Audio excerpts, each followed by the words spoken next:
இன்றைய தினத்தின் இந்த ஜும்மா உரையிலே நாம் அறிந்து கொள்ள இருக்கின்ற செய்தி என்னவென்றால், இந்த உலகத்தில் நாம் ஒருவர் மீது கொள்கின்ற நேசம், விருப்பம் எந்த அளவிற்கு இருக்க வேண்டும், நமது நேசத்திற்குரியவர்களாக, விருப்பத்திற்குரியவர்களாக நாம் யாரை எடுத்துக்கொள்ள வேண்டும், அந்த நேசமும் விருப்பமும் அளவு கடந்து போகும்போது ஏற்படக்கூடிய விளைவுகள் என்ன என்பது குறித்தெல்லாம் நாம் அறிந்து கொள்ள இருக்கின்றோம்.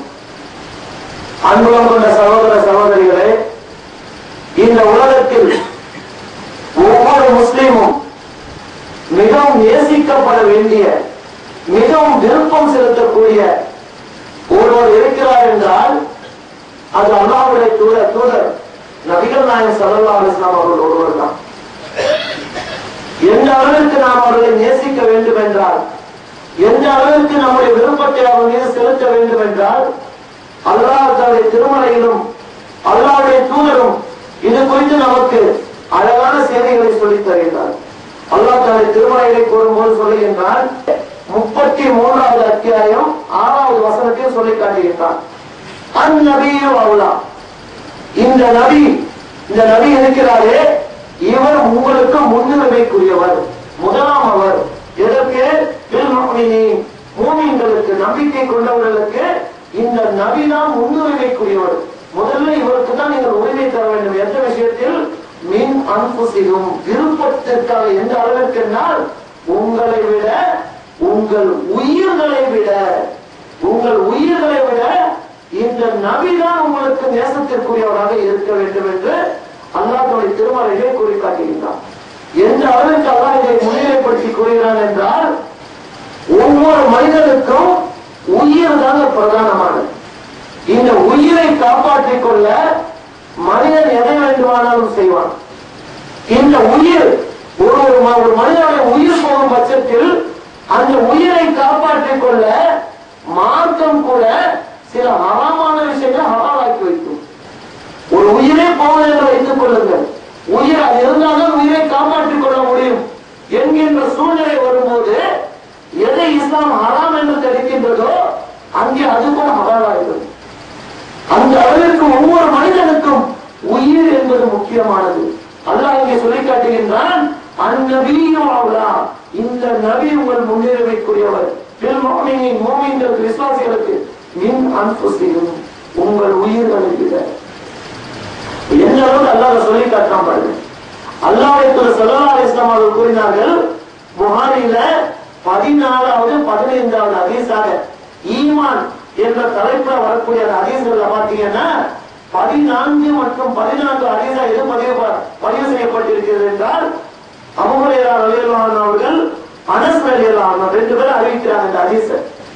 அல்லாஹ்வுடைய தூதர் ஸல்லல்லாஹு அலைஹி வஸல்லம் அவர்கள் கூறினார்கள், எப்படி சொல்றாங்க பாருங்க, எனது உயிர் எவன் கைவசம் உள்ளதோ அவன் மீது ஆணையாக, உங்களில் ஒருவருக்கு அவரது தந்தையும் அவரது பிள்ளைகளும் குழந்தைகளும் ஏழைய மக்கள் அனைவரையும் விட நான் மிகவும் அன்பானவனாக, விருப்பமானவனாக ஆகாதவரை அவர் உண்மையான ஈமான் கொண்டவராக மாட்டார். அல்லாஹ் சொல்லி காட்டுறார், உங்கள் தந்தையை விட, உங்கள் பிள்ளைகளை விட, ஏழை மக்கள் அனைவரையும் விட நான் உங்களுக்கு விருப்பமானவனாக ஆக வேண்டும். அப்படி உங்களுக்கு வரவில்லை என்றால் ஈமானில் குறைபாடுகிறார் ரசூல் ஸல்லல்லாஹு அலைஹி வஸல்லம் அவர்கள். ஈமான் அவர் முழுமையான ஈமான், உண்மையான ஈமான்தாரியாக மாட்டார் என்று அல்லாஹ்வுடைய தூதர் ஸல்லல்லாஹு அலைஹி வஸல்லம் சொல்லக்கூடிய செய்திகளை பார்க்கிறோம். எந்த அளவுக்கு சொல்றாங்க, அல்லாஹ்வுடைய தூதரிடத்தில் ஒரு முறை கேட்கப்பட்டது, இந்த உலகத்திலேயே நான் நேசம் கொள்வதற்கு சிறந்தவர்கள் யார் என்று கேட்கப்பட்ட போது அல்லாஹ்வுடைய தூதர் பெற்ற தாயை முதல் 3 ஸ்தானத்தில் வைத்துவிட்டு 4வது தந்தையை வைத்தார். தந்தை தான் நேசத்திற்குரியவர். ஆனா இங்க அல்லாஹ்வுடைய தூதர் என்ன சொல்றாங்க, அந்த தந்தையை விட, உன் பிள்ளைகளை விட நான் உனக்கு நேசமானவனாக ஆக வேண்டும். அப்படி உனக்கு என் மீது விருப்பமும் என் மீது நேசமும் வரவில்லை என்றால் நீ உண்மையான ஈமான் தாரி அல்ல என்று அல்லாஹ்வுடைய சொல்லக்கூடிய செய்திகளை பார்க்கிறோம். இதற்கு உரைகளாக நம்ம எதை எடுத்துக் கொள்ளலாம்? நபித்தோழர்கள். நபித்தோழர்கள் அல்லாஹ்வுடைய ஸல்லல்லாஹு அலைஹி வஸல்லம் அவர்கள் கூடவே வாழ்ந்த நபித்தோழர்கள் ஒவ்வொரு கட்டத்திலும் தங்களுடைய ஈமானை வெளிப்படுத்துகின்ற விதமாக அல்லாஹ்வுடைய தூதர் அவர்களுக்கு காட்டிய நேசமும் பாசமும் விசுவாசமும் பிரியமும் உலகத்தில் எந்த தலைவருக்கும் அவருக்கு தீர்வுணர்வு காட்டியதல்ல. அந்த அளவுக்கு ஒரு நேசத்தை காட்டினாங்க, விருப்பத்தை காட்டினாங்க. நபி ஸல்லல்லாஹு அலைஹி வஸல்லம் எங்க இருக்கிறார்களோ அங்கே தாங்களும் அமர்ந்து கொள்வதில் ஆசை காட்டினார்கள். நபி ஸல்லல்லாஹு அலைஹி வஸல்லம் அவர்கள் அவருடைய பேச்சை உற்று கவனித்தார்கள். அவர்கள் கூடவே இருப்பதற்கு ஆசைப்பட்டார்கள். தங்களுடைய எல்லா பெரும்பாலான நேரங்கள் அல்லாஹ்வுடைய தூதர் கூடவே இருக்க வேண்டும். அல்லாஹ்வுடைய தூதர் சிரித்தால் அவர்களும் சிரித்தார்கள். அல்லாஹ்வுடைய தூதர் ஒரு கோப பார்வை பார்த்தால் அவர்களும் கொதித்திருந்தார்கள். அல்லாஹ்வுடைய தூதர் யாராவது ஒரு நபித்தோழர் மீது சற்று கடுநடப்பு காட்டினார், அல்லாஹ்வுடைய தூதர் நம் மீது மறுபடியும் பழைய மாதிரி ஆக மாட்டார்களா என்று அல்லாஹ்வுடைய தூதரை சுற்றி சுற்றி வந்தார்கள். ஒரு சின்ன முகசுளிப்பு ஏற்பட்டால் கூட நபித்தோழர்கள் பொறுத்துக் கொள்ள மாட்டார்கள். இப்படி ஒவ்வொரு கட்டத்திலும் அல்லாஹ்வுடைய தூதர் மீது தங்களுடைய பாசத்தையும் நேசத்தையும் விருப்பத்தையும் ஒவ்வொரு நிமிடமும் காட்டி தங்களுடைய ஈமானை, உண்மையான ஈமானை வெளிக்காட்டி கொண்டு வந்தார்கள் சஹாபாக்கள், நபித்தோழர்கள். அல்லாஹ்வுடைய தூதரை அந்த சபையில் யாராவது ஒரு இஸ்லாத்தின் எதிரி, முஸ்லிம் அல்லாதவன் எதிர்த்து பேசினால் உடனே உமருடைய வாழ் உரையிலிருந்து கலந்துடும். அல்லாஹ்வுடைய தூதர் விடுங்கள், இவனை நான் தலையை கொய்து விடுவேன்மா. அல்லாஹ் ஹதீஸ்ல பார்க்கலாம். அல்லாஹ்வுடைய தூதர் எதிர்த்து யாரும் வாயை திறந்தாங்க, உடனே உமர் வாயை உரை விடுவான். அபூபக்கரால் பொறுத்துக் கொள்ள முடியாது. விடுங்கள், அல்லாஹ்வுடைய தூதரை இவன் தலையை சீவி விடுவேன்மா. அல்லாஹ்வுடைய தூதர் சொன்னாங்க, உமரே பொறுமை பொறுமை, அவசரப்படாதீர்கள். அல்லாஹ்வுடைய தூதர் அந்த தடுக்கலன்னா பல பேர் தலை உருண்டிருக்க. நயவஞ்சகன் முனாஃபிக் இப்னு உபை பின் சலூல் என்பவன் அல்லாஹ்வுடைய தூதர் கூடவே இருந்து கொண்டு தன்னுடைய நயவஞ்சகத்தனத்தை வெளிப்படுத்தியவன். அவன் பல சந்தர்ப்பங்களில் அல்லாஹ்வுடைய தூதரை எதிர்த்து பேசுவான், நயவஞ்சகத்தனத்தை வெளிக்காட்டுவான். உடனே உமர் வாழை முடிவிடுவான். பல சந்தர்ப்பங்களில் பார்க்கலாம். அதே போல பனு முஸ்தலக் போர் நடந்து திரும்பிக் கொண்டிருக்கக்கூடிய நிலையில் பல நிகழ்வுகளை ஹதீஸ்கள்ல பார்க்கலாம். பனு முஸ்தலக் என்ற போர் நடந்து திரும்பிக் கொண்டிருக்கின்றது. படை ஒரு இடத்திலே முஹாஜிர்களும் அன்சாரிகளும் முகாமிட்டு தங்கியிருக்கிறார்கள். ஒன்றுக்குள் ஒன்றாக இருக்கிறார்கள். ஒரு முஹாஜிர் அவர்களுக்கும் ஒரு அன்சாரி தோழருக்கும் ஒரு சின்ன பிணத்து சண்டை வந்து விடுகிறது. வாய் தகராறு முற்றி போய் ஒருவருக்கொரு கடுமையான வார்த்தைகளை கொண்டு பேசிக் கொள்கிறார்கள். ஷைத்தான் வந்து விட்டான். உடனே இந்த செய்தி முனாஃபிக் இப்னு உபை பின் சலூல் அவனுக்கு போது, அவன் அன்சாரி மதீனாத்தை சேர்ந்தவன். அவனுக்கு சொல்லப்படுகிறது, நம் ஊருக்கு வந்தவர்கள், மக்காவிலிருந்து இங்கே வந்தவர்கள் நம்மை எதிர்த்து பேச ஆரம்பித்து விட்டார்கள், விடக்கூடாது சும்மா என்று சொல்கிறார்கள். உடனே இப்னு உபை சொல்கிறான், இந்த வந்தேரிகளுக்கு இப்பொழுது ஆகிவிட்டார்களா? இங்கே மதீனாவிற்கு திரும்பியவுடன் இவர்களை அங்கிருந்து விரட்டி அடித்து விட்டுத்தான் வருவார்கள் என்று சொல்ல வைக்கிறான். இந்த செய்தியை ஒரு சிறுவர் ஒருத்தர் கேட்டுக்கொண்டு அல்லாஹ்வுடைய சொல்றான். அல்லாஹ்வுடைய உமர் அமர்ந்திருக்கிறார்கள், அபூபக்கர் ரலியல்லாஹு அன்ஹு அமர்ந்திருக்கிறார்கள். சொன்ன உடனே உமர் வாழ உதவினான். அல்லாஹ்வுடைய தூதரே, இனி அவனை விட்டு வைக்க மாட்டேன், தலையை தான் கொண்டு வந்து உட்கார்ந்தாங்க. அல்லாஹ்வுடைய சொல்றாங்க, உமரே பொறுமை காத்துக் கொள்ளுங்கள், பொறுமை காத்துக் கொள்ளுங்கள். முகமது தன் கூடவே இருக்கின்ற ஒருவரை கொன்று விட்டார் என்ற பழி சொல்வது விடக்கூடாது என்று அல்லாஹ்வுடைய தனி காரணம் என்ன? அவர் என்ன உமரையா சொன்னாங்க? அல்லாஹ்வுடைய தூதரை ஒரு வார்த்தை பேசினால் உமர் ரலியல்லாஹு அவர்களால் பொறுத்துக் கொள்ள முடியாது. அதே போல ஹவாசின் குலத்தாருக்கு எதிராக நடந்த போரில் பெரும் செல்வங்கள் திரட்டி கொண்டு வந்து அந்த செல்வங்களை அல்லாஹ்வுடைய தூதர் பங்கிட்டு கொடுத்துக் கொண்டிருக்கிறார்கள். அப்பொழுது கவாரிஜ் என்று சொல்லக்கூடிய அந்த வழிகட்ட கூட்டத்தில் ஒரு தலைவன் துல்குவைசிரா என்பவன் எழுந்து சொல்கிறான், முஹம்மதே, என்ன பங்கு இருக்கிறீர்கள்? நீங்கள் கொடுக்கக்கூடிய பங்கு நீட்டமாக இல்லை என்று சொன்னவனே அல்லாஹ்வுடைய கோபம் வந்துச்சு. இந்த உலகத்தில் நான் நீளமாக நடக்கவில்லை என்றால் வேறு யார் நடப்பார்கள்? சொன்ன உடனே வார்த்தை தான் விட்டாங்க. உடனே உமர் வாழ உரையிட்டு கழுத்தில கொண்டு போயிட்டாங்க. வெற்றி சாய்த்து விடுகிறேன். இப்படி பல சந்தர்ப்பங்களை காரணம் என்ன? அல்லாஹ்வுடைய தூதர் மேல அவங்க வச்சு அன்பு.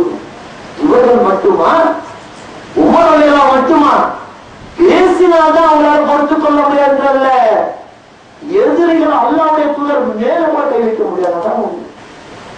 இஸ்லாத்தின் எதிரிகள் அல்லாஹ்வுடைய தூதரை சந்திக்க வந்தால் தொடக்கூட விட மாட்டாங்க. ஒருமுறை உதவியா மக்காவை மதீனாவிலிருந்து மக்காவிற்கு உம்ரா செய்ய செல்கிறார்கள். மக்காவிற்கு முன்பே உதவியாவில் தடுத்து நிறுத்தப்படுகிறார்கள் அல்லாஹ்வுடைய தூதருடைய நபித்தோழர்களும். அப்பொழுது மக்காவில் உள்ளே நுழைவதற்கு பேச்சுவார்த்தை நடத்துவதற்காக குறைஷி குலத்திலிருந்து ஒரு தூதுவர் உர்வா இப்னு மஸ்ஊத் அவர் வருகிறார். அவர் எல்லா மன்னர்களுக்கும் தூதுவராக செயல்படக்கூடியவர். இவரை அனுப்பி வைக்கிறார்கள், நீங்கள் மாமல்லத்தை சென்று பேசுங்கள் என்று சொல்லும் போது அவர் முஸ்லீம் அல்ல, அவர் பேசுவதற்காக வருகிறார் உதேபியாவுக்கு. ஏற்கனவே அல்லாஹ்வுடைய தூதரை அறிமுகமானவர். அவர் மக்காவில் இருக்கும் போது அல்லாஹ்வுடைய தூதர் ஸல்லல்லாஹு அலைஹி வஸல்லம் அவருக்கு அறிமுகமானவர் உர்வா இப்னு மஸ்ஊத் அவர்கள். வந்து பேசும்போது உதேபியாவுடைய சம்பவம் நடக்கிறது. அல்லாஹ்வுடைய தூதர் அமர்ந்திருக்கிறார்கள், சுற்றிலும் நபித்தோழர்கள் அமர்ந்திருக்கிறார்கள், பக்கத்திலே உமர், அபூபக்கர், சித்திக் ரலியல்லாஹு அன்ஹு அவர்கள் எல்லாரும் அமர்ந்திருக்கிறார்கள். தூதர் வருகிறார், அல்லாஹ்வுடைய தூதர் முன்னே அமர்கிறார், தூதரை கண்ணியப்படுத்துகிறார். அல்லாஹ்வுடைய தூதர் பேசும்போது எல்லா விஷயத்தையும் எடுத்து சொல்கிறார். அப்படி சொல்லும் போது எதிரெதிரே அமர்ந்து சொல்லும் போது நபிகள் நாயகம் ஸல்லல்லாஹு அலைஹி வஸல்லம் அவர்கள் தனக்கு நெருக்கமானவர்கள் என்று காட்டிக் கொள்வதற்காக உர்வா என்ன செய்கிறார் என்றால் அல்லாஹ்வுடைய தூதர் தாடி அப்படியே பிடிச்சிட்டே பேசுறார். தாடி அப்படி பிடித்துக் கொண்டு நெருக்கம்னு காட்டுகிறார். எனக்கு முகமது அப்பவே நெருக்கம் என்று காட்டிக்கொள்ளும் விதமாக இப்படி தாடியில போய் கையை வைக்கிறார். இதை முஹிரா இப்னு ஷுபா ரலியல்லாஹு அன்ஹு பொறுத்துக் கொள்ள முடியவில்லை. கையை வச்ச உடனே வாழ உருவி பட்டுன்னு கையை தட்டுறாங்க. கையை வைக்கிற தாடினா உடனே கையை எடுக்கிறார், மறுபடியும் வைக்கிறார், மறுபடியும் தட்டுகிறார். கையை மேல கை வைக்காமல் பேசு கையை எடுத்து வைக்கிறார். இவர் திருப்பி மக்காவிற்கு சென்று அவர்கிட்ட கேட்கிறார், என்ன நடந்தது, முகமதை சந்தித்தது என்ன நடந்தது? அப்போ சொல்றாரு, பாருங்க, நான் எத்தனையோ மன்னர்களிடத்திலே தூதனாக சென்றிருக்கிறேன், கைசர் இடத்திலே, கிஸ்ரா இடத்திலே, நஜ்ஜாசி மன்னரிடத்திலே நான் தூதவனாக சென்றிருக்கிறேன். ஆனால் முஹம்மது அவருடைய தோழர்களும் இவர் மீது காட்டக்கூடிய ஒரு பிரியம் பாசத்தை போல் யாரிடத்திலும் நான் கண்டதில்லை. மேலே கையை உனக்கு தட்டி விடுகிறார்கள் சொல்றாரு. ஆகவே முகமது வாயசைத்தால் அவருக்காக உயிரை கொடுக்கக்கூடிய ஒரு பெரும் கூட்டம் தயாராக இருக்கிறது, ஜாக்கிரதையாக இருந்து கொள்ள என்று போயிட்டாரு. உஷாரா இருந்துங்க. முகமது அவர்களை பேசினால கையை வைத்தாலே அதை தொலைந்தீர்கள். அந்த அளவிற்கு நபி ஸல்லல்லாஹு அலைஹி வஸல்லம் அவர்கள் மீது பாசம் கொண்ட மக்களாக அவர் இருந்தார்கள். அது மட்டுமல்ல, இதே அவாசின் போர் முடிந்து நபி ஸல்லல்லாஹு அலைஹி வஸல்லம் அவர்கள் தன் விருப்பத்தை தெரிவித்தால் போதும் நபித்தோழர்கள் அதற்கு தகுந்த மாதிரி செய்வார்கள். போர் செல்வங்கள் ஹவாசின் போர் முடிந்து தாயிஃபில் இருந்து நபி ஸல்லல்லாஹு அலைஹி வஸல்லம் அவர்கள் அதிலிருந்து சிறிது தூரத்தில் வந்து முகாமிட்டு தங்கியிருக்கிறார்கள். அந்த போரில் வெற்றி கிடைத்து நிறைய போர் செல்வங்கள், நிறைய போர் கைதிகள். அப்பொழுது போர் முடிந்தால் எதிரிகளை கைப்பற்றக்கூடியவரை அடிமைகளாக கைதிகளாக கொண்டு வந்து விடுவார்கள். நிறைய பெண்கள், குழந்தைகள், ஆண்கள் என்று கைதிகளாக பிரித்து வந்து விடுவார்கள். அது அந்த அப்பொழுது போர் முறை. அது அப்படி பிரித்து வந்து ஏராளமான போர் கைதிகள் பிரித்து வரப்பட்டவுடன் நபி ஸல்லல்லாஹு அலைஹி வஸல்லம் அவர்கள் தாயிஃபிலிருந்து சற்று தொலைவில் முகாமிட்டு தங்கியிருக்கிறார்கள். எல்லா போர் கைதிகளையும் செல்வங்களையும் அந்த முஸ்லிம்களுக்கு பிரித்து தந்து விட்டார்கள். எல்லாருக்கும் பிரிச்சு கொடுத்துருவாங்க. பிரித்து கொடுத்தவுடன் திருப்பி கேட்டா யாராவது கொடுப்பாங்களா? இப்ப நம்மிடத்திலே ஒருத்தர் ஒரு 10 லட்சம் ரூபாய் கொடுத்துட்டாரு, கொடுத்துட்டு அதை திருப்பி கொடுனா இனாமாக தஞ்சவிட்டார், இலவசமாக திருப்பி கொடுனா மனசு வருமா கொடுக்கிறதுக்கு? அதே போல நபி ஸல்லல்லாஹு அலைஹி வஸல்லம் எல்லாருக்கும் பகிர்ந்து, ஏனென்றால் அவர் போரில் பங்கெடுத்தவர்கள், உயிரை பொருட்டாக மதிக்காத பங்கெடுத்த முஸ்லிம்கள் எல்லாருக்கும் பிரிச்சு தந்துட்டாங்க. 10 நாளைக்கு பிறகு அந்த ஹவாஸின் குலத்தார் எஞ்சியவர்கள் மனம் திரும்பியவர்களாக திரும்பி வராங்க. ரசூல் ஸல்லல்லாஹு அலைஹி வஸல்லம் வந்து கேட்கிறாங்க, அல்லாஹ்வுடைய தூதரே, நாங்கள் மனம் தெரிந்து விட்டோம், எங்களிடத்திலிருந்து ஏராளமான போர்க்கைகள், எங்கள் வீட்டு பெண்கள், குழந்தைகள் எல்லாரையும் போர்க்கைகளாக கொண்டு வந்திருக்கிறீர்கள், செல்வங்களையும் எடுத்து வந்திருக்கிறீர்கள், இதை எங்களிடத்தை திருப்பி தந்துவிடுங்கள் என்று கேட்கிறார்கள். என்ன செய்ய முடியும்? எல்லாரையும் பிரித்து கொடுத்தாகிவிட்டது, திருப்பி கேட்க முடியாது. போர் முறைக்கு எதிரானது, திருப்பி கேட்கக்கூடாது. அவர் கேட்கிறார்கள், அல்லாஹ்வுடைய தூதரே, உங்களை நம்பி வந்து விட்டோம், எங்களுக்கு எல்லாத்தையும் நாங்கள் மனம் திறந்து விட்டோம், எங்களுக்கு திருப்பி தாழ்த்தோம். உடனே அல்லாஹ்வுடைய தூதருக்கு தர்மசங்கடமான நிலைமை. எழுந்து ஒரு முறை நிலைக்கிறார்கள். சொல்கிறார்கள், இதோ ஹவாஸின் குலத்தார் மனம் திரும்பியவர்களாக வந்திருக்கிறார்கள். என் தோழர்களே, நீங்கள் அவர்களுக்கு ஒரு முன்னாடி ஒரு கோரிக்கை வைக்கிறார்கள். போர் செல்வங்களா போர் கேட்கிறா, எது உங்களுக்கு வேண்டும், உண்மையை சொல்லுங்கள். அவங்க கேட்கிறாங்க, ரசூல் ஸல்லல்லாஹு அலைஹி வஸல்லம், ஏதாவது ஒன்றை தான் தர முடியும். கைதிகள் வேண்டுமா, உங்கள் மக்கள் வேண்டுமா, அல்லது செல்வங்கள் வேண்டுமா என்று கேட்கும் போது ஹவாஸின் குலத்தார் சொல்கிறார்கள், எங்களுக்கு செல்வம் தேவையில்லை, எங்களுடைய எங்கள் வீட்டு ஆட்களை திருப்பி தந்துவிடுங்கள், எங்கள் குலத்தாரை திருப்பி தந்து, அது போதும் எங்களுக்கு. இப்ப ரசூல் ஸல்லல்லாஹு அலைஹி வஸல்லம் சொல்கிறார்கள், இதோ ஹவாஸின் குலத்தார் வந்திருக்கிறார்கள், மனம் திரும்பி அவர்களிடத்தில் அவர்களுடைய வீட்டு ஆட்களை கேட்டு மக்களை கேட்டு வந்திருக்கிறார்கள், அவர்களை நீங்கள் திருப்பி தந்துவிட முடியுமா? கேட்ட உடனேயே எல்லா தோழர்கள் எல்லாவற்றையும் இப்படி நீ கெஞ்சி கேட்கணுமா? ஒரு வார்த்தை சொன்னா பத்தாதா? இதோ தம்பி கூட்டிட்டு போக சொல்லுங்க. உடனே ரசூலுல்லாஹ் சொல்றாங்க, இதில் யார் மனமொப்பி தருகிறீர்கள், மனம் இல்லாமல் தருகிறீர்கள் என்று எனக்கு தெரியவில்லை. ஆகவே உங்கள் தலைவர்களும் கூடி ஆலோசனை செய்து சொல்லுங்கள். அப்படியே சொல்றாங்க ரசூலுல்லாஹ். ஆலோசனை செய்து சொல்கிறார்கள், எதற்கு தயங்குகிறீர்கள்? ஒரு வார்த்தை நீங்கள் சொன்னால் போதாதா? கொண்டு போக சொல்லுங்கள். இதுதான் நேசம். ரசூலுல்லாஹ் பாசம். அவர்கள் தலைமுறை வெட்டி உணவும்போது அந்த தலைமுடியை கையில் பிடிக்க எத்தனை நபித்தவர்கள் போட்டி போட்டார்கள். அதை அரசனடிகளாக அவர்கள் அறிவிக்கிறார்கள். பார்த்தோம்னா சொல்கிறார்கள், முஸ்லீம்ல 4647வது ஹதீஸ் அனஸ் ரலியல்லாஹு அன்ஹு அறிவிக்கிறார்கள், அல்லாஹ்வுடைய தூதர் கூடவே இருந்து பணிவிடை செய்த அனஸ் ரலியல்லாஹு 10 ஆண்டுகளுக்கு மேலா சொல்கிறார்கள், நபி ஸல்லல்லாஹு அலைஹி வஸல்லம் அவர்கள் தலையை ஒரு நாவிகர் ஒருவர் வலித்துக் கொண்டிருந்ததை நான் பார்த்தேன். அப்போது நபித்தோழர்கள் ஒரு முடியாயினும் தங்கள் ஒருவரது கையிலாவது விழாதா என்று ஏக்கத்துடன் சுற்றி சுற்றி வந்து கொண்டிருந்தார்கள். இந்த அளவு பாசம் இருக்கிறாங்க. அதே போல நபித்தோழி அவர்கள் உம்மு சுலைம் ரலியல்லாஹு அன்ஹா அவர்கள், உம்மு சுலைம் அல்லாஹ்வுடைய தூதருக்கு மிகவும் பிரியமான நபித்தோழி உம்மு சுலைம் ரலியல்லாஹு அன்ஹா அவர்கள், அவங்களுக்கு அழிக்க ஒரு ஹதீஸ பாருங்க, எந்த அளவுக்கு இந்த மக்கள் ஆண்களும் பெண்களும் அல்லாஹ்வுடைய தூதர் மீது எப்படி பாசத்தை பொழிந்தார்கள் பாருங்க. ஏன்? தங்களுடைய ஈமானை வெளிக்காட்டாக ரசூலுல்லாஹ் சொல்றாங்க, என்னை நான் உங்களுக்கு விருப்பமானவர்கள் ஆகாதவரை நீங்கள் உண்மையான ஈமான் தெரியாமல் மாற்றீர்கள். அது ஒவ்வொரு கட்டத்திலும் நபி தோழர்களும் தோழிகளும் நிரூபித்தனர். சொல்றாங்க, அவருடைய மகன் அனஸ் ரலியல்லாஹு அறிவிக்கிறாங்க, ஒரு நாள் நபி ஸல்லல்லாஹு அலைஹி வஸல்லம் அவர்கள் பொதுவாக எங்கள் வீட்டிற்கு மதிய நேரத்தில் வந்து ஓய்வு எடுப்பாங்க. அப்படி வரும்போது ஒரு நாள் வீட்டிற்கு வந்து மதியம் எங்கள் வீட்டில் படுத்து ஓய்வெடுத்து உறங்கிக் கொண்டிருந்தார்கள். அப்பொழுது அவர்கள் உடம்பில் இருந்து வேர்வை துளிகள் நிறைய பெருகிக் கொண்டிருந்தது. நிறைய வேர்வை பெருகிக் கொண்டிருந்தது. அப்படி பெருகிக் கொண்டிருக்கும் போது என்னுடைய தாயார் உம்மு சுலைம் அவர்கள் உள்ளே வந்தார்கள். அல்லாஹ்வுடைய தூதர் மேனி வியத்திருப்பதை பார்த்தவுடன் உடனே அவர்கள் ஒரு கண்ணாடி குடுவையை எடுத்து வந்து அந்த வியர்வை அனைத்தையும் பிடித்தார்கள்.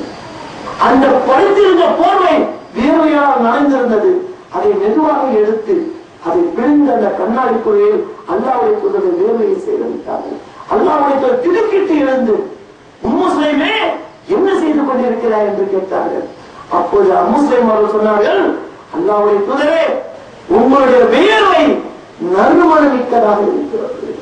உள்ளே இருக்கும் நபிமார்களுடைய உடலை மண் தீண்டாது. மண்ணுக்கு என்ன கட்டல? நபிமார்களுடைய உடலை தீண்டக்கூடாது. அந்த உடலிலிருந்து வருகின்ற வியர்வை நறுமணமா. நம்ம வியர்வை மாதிரிலாம் தூதருடைய வியர்வை இருக்காது. அல்லாஹ்வுடைய தூதருடைய வியர்வை நம்ம வியர்வை மாதிரிலாம் இருக்காது. உண்மையிலே நறுமணம் வீசும். அவர் சொல்கிறார், முஸ்லிம், உங்கள் வியர்வை நறுமணமிக்கதா இருக்கிறது, அதை நான் சேகரித்து எங்கள் நறுமண பொருட்களை ஒன்றாக வைத்துக் கொள்ளப் போகிறேன். இதன் வளத்தை எங்கள் குழந்தைகளுக்காக நான் எதிர்பார்த்து சேர்க்கிறேன். அல்லாஹ் சொன்னாங்க, உம்மு சுலைமே, நீ செய்தது சரிதான். இப்படி அல்லாஹ்வுடைய தூதருடைய சொல் செயல் அங்கீகாரம் அனைத்தையும் மிகவும் தேசத்துடனும் பாசத்துடனும் தங்கள் உயிரிலும் மேலாக மதித்து விருப்பம் பெற்றவர்கள் நபித்தோழர்கள். அதே போல ஒருத்தர் காட்டுகின்ற வெறுப்பு கூட விருப்பம் வந்துவிட்டால் அவர் இஸ்லாத்துக்கு கூட வந்துருவாங்க. பார்க்கலாமா இல்லையா? யமாமா என்ற ஊரிலிருந்து அங்கே நடந்த போரில் நஜித் என்ற பகுதியில் யமாமாவாசிகளின் தலைவராக இருக்கக்கூடிய சுமாமா பின் உஸ்ரான் அவர்கள் போரிலே கைதியாக பிடித்து வரப்படுகிறார். அந்த யமாமா என்ற ஊரில் போர் நடக்குது. போன நபித்தோழர்கள் அங்கே வென்று அதன் தலைவர் சுமாமா பின் உஸ்ரான் என்பவரை, அவர்தான் அந்த நாட்டின் அரசர், பிடித்துக் கொண்டு வந்து விடுகிறார் போர் கைதியார். அவரை மஸ்ஜித் நபி பள்ளிவாசலில் தூண்ல கட்டி வச்சிடறாங்க. அவர் கட்டி வைத்து விடுகிறார்கள். பல நாட்கள், சில நாட்கள் அல்லாஹ்வுடைய தூதர் வராங்க. அவரிடத்தில் வந்து கேட்கிறார்கள், சுமாமாவே நீங்கள் என்ன நினைக்கிறீர்கள்? உங்களை போர் கைதியாக பிடித்து வரப்பட்டு இந்த தூணில் கட்டப்பட்டு இருக்கிறீர்கள், நீங்கள் என்ன சொல்ல விரும்புகிறீர்கள்? சொல்லும் போது அவர் சொல்கிறார், முஹம்மதே, என்னை நீங்கள் கொன்றால், என்னை நீங்கள் கொன்று விட்டால் அது நியாயம்தான். ஏன்னா அல்லாஹ்வுடைய எதிராக போர் செய்திருக்கிறார் இவர். என்னை நீங்கள் கொன்று விட்டால் அது நியாயம்தான், ரத்தப்படி வாங்கிவிட்டீர்கள். ஆனால் என்னை மன்னித்து விட்டால், என்னை மன்னித்து விட்டால் உங்களை விரும்பக்கூடிய நன்றியுள்ள ஒருவனை நீங்கள் பார்த்தீர்கள். என்னை நீங்கள் கொன்று விட்டால் அதுவும் நியாயம்தான், நீங்கள் மன்னித்தால் நன்றி உள்ள ஒருவனாக என்னை பார்த்தீர்கள். 3 தடவை ரசூலுல்லாஹ் கேட்கிறாங்க. தொடர்ந்து 3 நாட்கள், சுமாமாவே நீங்கள் என்ன நினைக்கிறீர்கள்? 3 தடவை இப்படியே சொல்றாரு. ரசூலுல்லாஹ் சொல்றாங்க, இவரை அவிழ்த்து விடுங்க. ரசூலுல்லாஹ் சொல்றாங்க, அவிழ்த்து விட்டவங்க நேரா போறாங்க. அங்கே பேரிச்சம் தோட்டம் இருக்கிறது, அங்கே ஒரு குளம் இருக்கிறது. நன்றாக குளித்து விடுகிறார். குளித்து விட்டு பள்ளிக்கு வந்து அல்லாஹ்வுடைய தூதர் தோழர்கள் அமர்ந்து இருக்கிறார்கள். எதிர உட்கார்ந்து சொல்றார், முஹம்மதே, எனக்கு கலிமா சொல்லலாம், நான் இஸ்லாத்தை தருவது விரும்புகிறேன். அல்லாஹ்வுடைய சொல்லிக் கொடுக்கிறார், உறுதிமொழி சொல்லிக் கொடுக்கிறார்கள். இஸ்லாத்தை ஏற்றுக்கொள்கிறார். ஏற்றுக்கொண்டு அவர் சொன்ன வார்த்தை இருக்கு பார்த்தீங்களா, அதுதாங்க வரலாற்றுல தவிர பொன்னால் பொறிக்கப்படணும்னு சொல்லுவாங்கல்ல, அப்படி ஒரு வார்த்தை சொல்றாரு. முஹம்மதே, இது நாள் வரை உலகத்திலேயே நான் வெறுக்கக்கூடிய, மிக மிக வெறுக்கக்கூடிய ஒரு முகம் இருந்தது என்றால் அது இந்த முகமதுடைய முகம் தான். அப்படி வெறுத்தவங்களாங்க. ஆனால் இங்க வந்து ஒரு வாரம் 10 நாள் இங்க கட்டி போட்டு வைத்திருந்தது. உங்களையும் உங்கள் தோழர்களையும் நான் கவனித்தேன். நீங்கள் கேட்ட வார்த்தைகளை கவனித்தேன். இப்பொழுது சொல்கின்றேன், உலகத்திலே எனக்கு விருப்பமான முகம் இந்த முகமதுடைய முகம் தான்.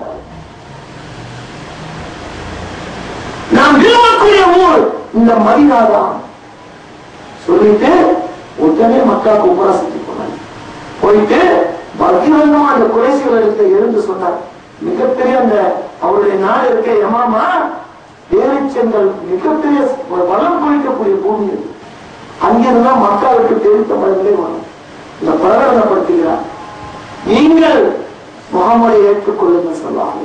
அவரை ஏற்றுக்கொள்ளுங்கள், இஸ்லாத்தை ஏற்றுக்கொள்ளுங்கள். என்ன என்றால் எனது ஊரில் இருந்து இனி ஒரு பேரித்தம்பளம் ஊருக்கு வந்திருக்கிறார். ஏனென்றால் நான் முஹம்மதை நேசிக்கிறேன் அப்படின்னா எப்படி ஒரு நேசம் பாருங்க. இந்த நேசமும் பாசமா இன்னைக்கு நம்மிடத்திலே இருக்கலாம். இன்னைக்கு அல்லாஹ்வுடைய நம்ம கிட்ட இல்ல, அல்லாஹ்வுடைய தூதர் நம்மிடையே வரவில்லை. ஆனால் என்ன இருக்கு இப்ப நம்மகிட்ட? வேதம் குர்ஆன் இல்லையா? அல்லாஹ்வுடைய தூதருடைய வழிமுறை இன்னைக்கு இல்லையா? அவருடைய சொல் செயல் அங்கீகாரம் அனைத்தும் இன்றைக்கு ஆதாரங்கள் தெளிவா இன்னைக்கு இருக்கா இல்லை? இன்னைக்கு நம்முடைய நேசம் எப்படி இருக்கு? ஒரு நாளைக்கு ஒரு தடவையாவது அல்லாஹ்வுடைய நினைச்சு பார்த்தோமா? நம்ம அல்லாஹ்வுடைய நினைத்தாவது பார்த்தோமா? சிந்தித்து பாருங்க. அப்ப என்ன ஈமான குறைபாடு இருக்கா இல்லையா? அல்லாஹ்வுடைய தூதர் இருந்தார்களே, நேசம்னா என்னன்னு அர்த்தம்?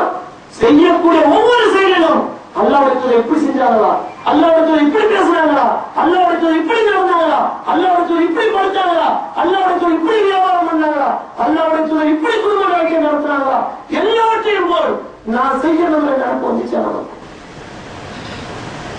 என்ன நம்ம பாசம் வச்சிருக்கோம்? சிந்திச்சு பாருங்க. என்ன பாசம்? அல்லாஹ் தன்னுடைய திருமலையில சொல்லி காட்டுகின்றான், இன்னல்லாஹ வ மலாயிகத்தஹு யுஸல்லூன அலன் நபி. இன்னல்லாஹ நிச்சயமா அல்லாஹ்வும் வ மலாயிகத்தஹு மலக்குமார்களும் யுஸல்லூன அலன் நபி அல்லாஹ் இந்த நபி மீது அருள்மழை பொழிகிறான், அருள் செய்கிறான். மலக்குமார்கள் இந்த நபி மீது நபிக்கு அருள் வேண்டி ஸலவாத் சொல்லிக் கொண்டிருக்கிறார்கள். மலக்குமார்கள் தொடர்ந்து சொல்லிக் கொண்டிருக்கிறார்கள். அல்லாஹ் கூறுகிறான், யா அய்யுஹல்லதீன ஆமனூ, நம்பிக்கை கொண்டவர்களே முஸ்லிம்களே, ஸல்லு அலைஹி வ ஸல்லிமு தஸ்லீமா, நீங்களும் இந்த நபி மீது அவருக்காக அருளை, அல்லாஹ்வின் அருளை கேளுங்கள், சலாம் உரைத்துக் கொண்டிருங்கள்.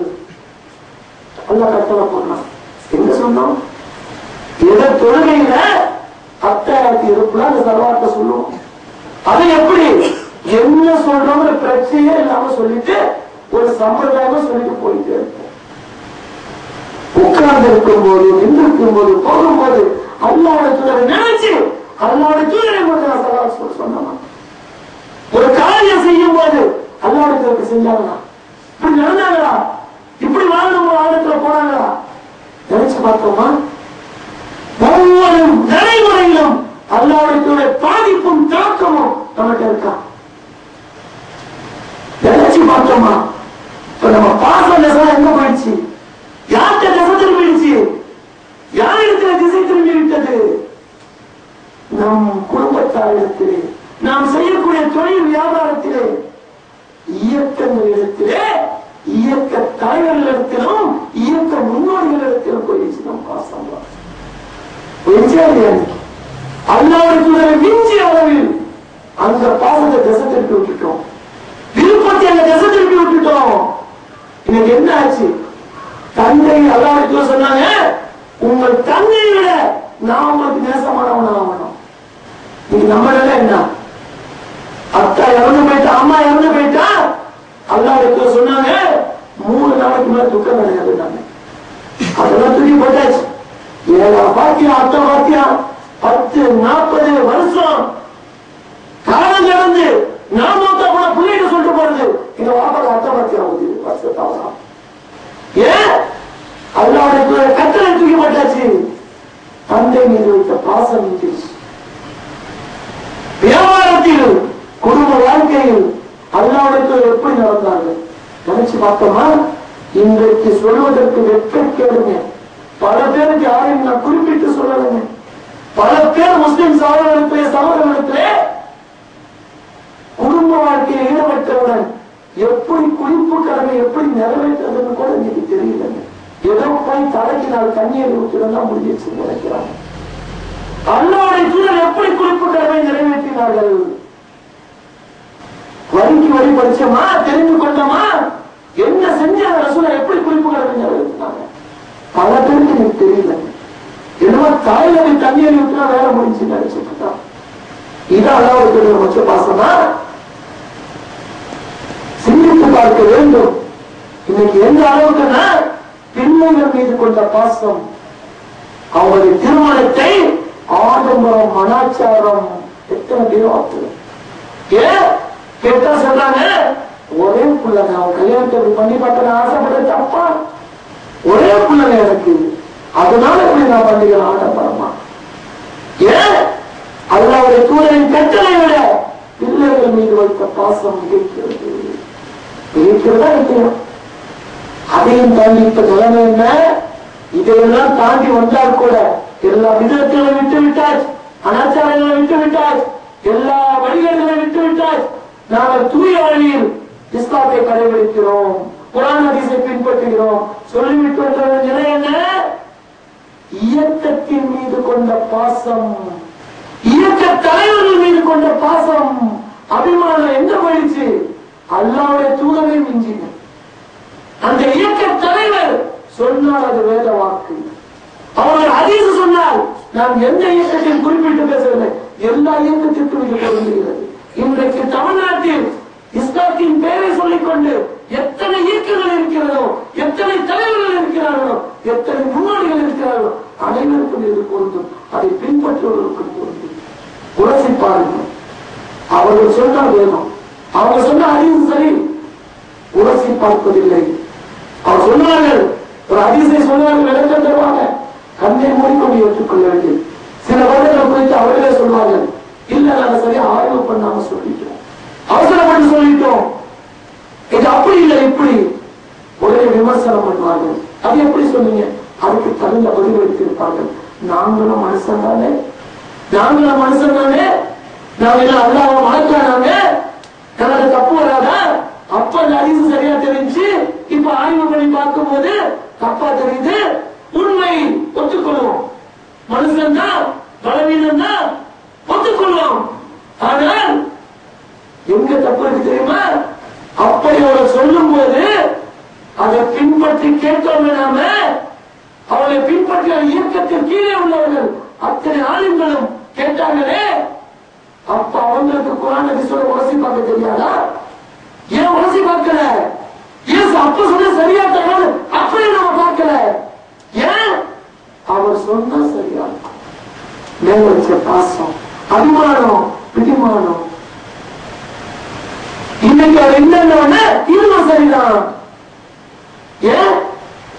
எங்க போன தப்பு? நபி ஸல்லல்லாஹு அலைஹி வஸல்லம் அவர்களை விட இந்த அவர்கள் மீது வைத்த பாசம் தான். அன்றைக்கே ஒருத்தர் சொல்றாருன்னா சாதாரண மக்களை விடுங்க, எத்தனை ஆளுங்கள் மௌலவிகள் உடனே உரசி பார்க்க வேண்டும். இப்ப சொல்றாரு, உண்மையிலே குர்ஆன் ஹதீஸ் சரியா வந்தாரு. அன்னைக்கு உரசி பார்த்து கேள்வி கேட்டிருந்தார்கள். ஆனால் இன்னைக்கு தவறாத்திற்கு சரி செய்யப்பட்டிருக்கும். மனித பலகீனம் ஒத்துக்கொள்கிறோம். அப்ப உரசி பார்க்க வேண்டாமா? இன்னைக்கு நாம ஒண்ணு சொல்றோம்னா, சும்மா மேல ஏறி ஒண்ணு சொல்றோம்னா போய் உரசி பார்க்கணுங்க. சொல்றது சரிதானா? இப்ப சொல்றாங்களே குர்ஆன் ஹதீஸ்ல இருக்குதா, ஒத்து போதா, உரசி பார்க்கணும். இவன் சொன்னா சரியா இருக்கும்னு எடுத்துக்கொண்டீர்களானால் தவறு நேரத்தை. காரணம் பாசம், அன்பு, அபிமானம் எந்த அளவுக்கு போயிடுச்சுனாங்க. இந்த நிலையை பாருங்க, ரொம்ப ஆபத்தான நிலை. அல்லாஹ் தனது திருமறையில சொல்றான், நபி ஸல்லல்லாஹு அலைஹி வஸல்லம் அவர்கள் சபையிலே உட்கார்ந்திருக்கும் போது நபித்தோழர்கள் எப்படி ஒழுங்க கடைபிடிக்கணும்னு அல்லாஹ் தனது திருமறையில சொல்லி காட்டுறான். அல்லாஹ் சொன்னா, லா தஜஅலு துஆ ரசூலி பைனக்கும் கதுஆஇ பௌனிக்கும் பௌலா. அல்லாஹ் என்ன சொல்றான்? நபி உங்களிடத்திலே அமர்ந்திருக்கும் போது, நீங்கள் எல்லாரும் அவருக்குள்ளே அமர்ந்திருக்கும் போது, உங்களில் ஒருவர் மற்றவரை பெயர் சொல்லி அழைப்பது போல் இந்த நபியை அழைக்காதீர்கள். எப்ப முன்னாடி இப்ப நம்ம சொன்னோம், பயன்ல பேர் முகமது நபி ஸல்லல்லாஹு அலைஹி வஸல்லம் சொன்னோம். இப்ப தவறு இல்லை. நபி அமர்ந்திருக்கும் போது, நேருக்கு நேரா நபி இருக்கும் போது, அங்கே நபித்தோட அமர்ந்திருக்கும் போது மற்றவர்கள் அழைக்கும் போது அவர் பேர் சொல்லி கூப்பிடக்கூடாது. நம்மளெல்லாம் கூப்பிடணும், அவங்க கூப்பிடக்கூடாது. அவங்க நபி அவங்க அல்லாஹ் தடுக்கலாம். இது யாருக்குள்ள கட்டளை? நபிக்கு உள்ள கட்டளைங்க. இன்னைக்கு நிலைமை என்ன தெரியுமா? இயக்க தலைவர்கள் பேர்லாம் சொல்ல மாட்டாங்க. அதுக்குள்ள அடைமொழி இருக்காங்க. அவர் முன்னுக்கூட இல்ல, பின்னால் உங்களை பேர் சொல்ல மாட்டாங்க. அதற்கு ஒரு அடைமொழி. எந்த போச்சு இது? நபிக்கு கொடுக்க வேண்டிய விருப்பத்தையும் பாசத்தையும் எந்த திசை திரும்பி போயிட்டு இருக்கோம். ஆக இது என்ன குறைபாடு? ஈமானின் குறைபாடு. முடிவு சைத்தான் அழகா திசை திருப்புறான்.